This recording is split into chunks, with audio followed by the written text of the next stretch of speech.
Uncle আপনার কাছে মুড়ি আছে? আছে। কত কেজি? আঙ্কেল মুড়ির দাম কত করে? মুড়ি নর্মালটা 130 টাকা আর ভালোটা আছে 150 টাকা। কি বলতেছেন? মুড়ি তো সাধারণত 74-75 টাকা কেজি বিক্রি হচ্ছে, আপনি এত বেশি যাচ্ছেন কেন?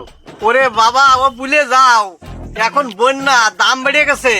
আমি কিনে আনতেছি যেভাবে সেইভাবে বিক্রি করতেছি। আঙ্কেল আমরা বন্যাতদের পাশে দাঁড়ানোর জন্য আইছি, আপনি সামান্য কিছু কম নেন, আপনি 80 টাকা করে নেন। আরে বাবা, যারা ডুবে গেছে তাকে সাহায্য করতে তুমি আসনি, তুমি আইছো আমারে ডুবাতে। দেখুন আঙ্কেল, আমরা এখানে আসছি সহযোগিতা করার জন্য, আমরা একসাথে সবাই মিলে তাদের পাশে দাঁড়াবো, আমরা সবাই মিলে তাদের সহযোগিতা করবো, এরকম করেন না। আরে বাবা, এত কাঁচাল ভালো লাগে না। মুড়ি নেই, মুড়ি বিক্রি হয়ে গেছে। আপনি এই মাত্র বললেন যে মুড়ি আছে, আবার এখনই বলতেছেন যে মুড়ি নেই, এটা কেমন ব্যবহার হইলো আঙ্কেল? আরে ছিল, এখনই বিক্রি হয়ে গেছে, অনলাইনে বিক্রি হয়ে গেছে, তাও 152 টাকা করে। আপনি দেখ মুড়ি আমি বাইর করতেছি। আঙ্কেল আপনি ওই বাদ দেন, 150 করে দেন মুড়ি। আচ্ছা, কত কেজি? 500 কেজি লাগবে।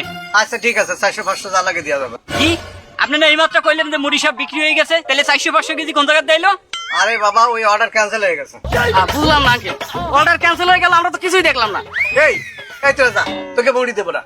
আঙ্কেল ঝামেলা করার দরকার নেই, আপনার 150 টাকা কেজি মুড়ি দেন আঙ্কেল, দেন মুড়ি দেন। আচ্ছা